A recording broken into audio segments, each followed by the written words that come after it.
অসত্য তথ্য দিয়ে কবিতা আবৃত্তি করলে সেটা শুনে একটু হাসি আর কি, আর এটা রিপ্লাই দিই না। তো বেশ কিছু কবিতা শুনলাম একটু আগে, প্যানেলে আছে অথচ প্যানেলে নাই, তারপর তুর্কির ওইটা, প্রত্যেকটা বিষয় ক্ল্যারিফিকেশন সুন্দর করে সার্চ করলে মারজান ভাই একটু বড় বড় নিউজ পাবেন। নিউজ পেয়ে যখন প্রশ্ন করে তখন বুঝি যে আর কিছু না পেয়ে দিন শেষে ওই যে আরেকটা কিছু আশ্রয় নিতে হয়, কবিতার আশ্রয় নিতে হয়। এটা ধন্যবাদ কবিতার জন্য। এখন আমার ইস্যুতে আসি। অনেকগুলো আলাপ আসছে যে যে কেউ হ্যাঁ আমি অরাজনৈতিক, আমি পারবো, এটা করবো এটা করবো না। ভাই ডাকসুটা এরকম না।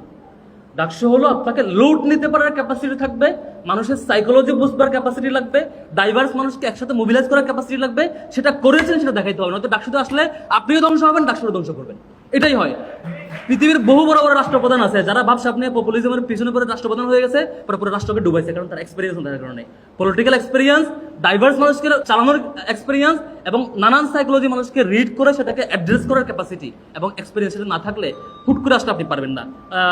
এরপরে আসি, অনেকগুলো বিষয় আসছে, যেমন এদিক থেকে অনেকগুলো আলাপ আসছে, আপনি এটা করবেন ওটা করবেন ওটা করবেন। আপনাকে প্রমাণ করতে হবে আপনার সংগঠন পলিটিক্যাল লিডারশিপের পাশাপাশি একাডেমিক লিডারশিপ হিসেবে মিউচুয়ালি প্যারালালি ফাংশন করছে। এটা প্রুভ করতে হবে আপনার পলিটিক্যাল লিডার।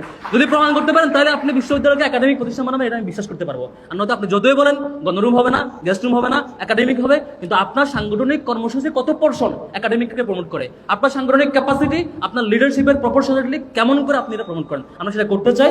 বিশ্ববিদ্যালয়টাকে একাডেমিক চাই, আধিক্যের একটা রাজনৈতিক প্রাইম প্রতিষ্ঠান হিসেবে চাই না, শিক্ষার্থীদের প্রতিষ্ঠান হিসেবে চাই। Thank you.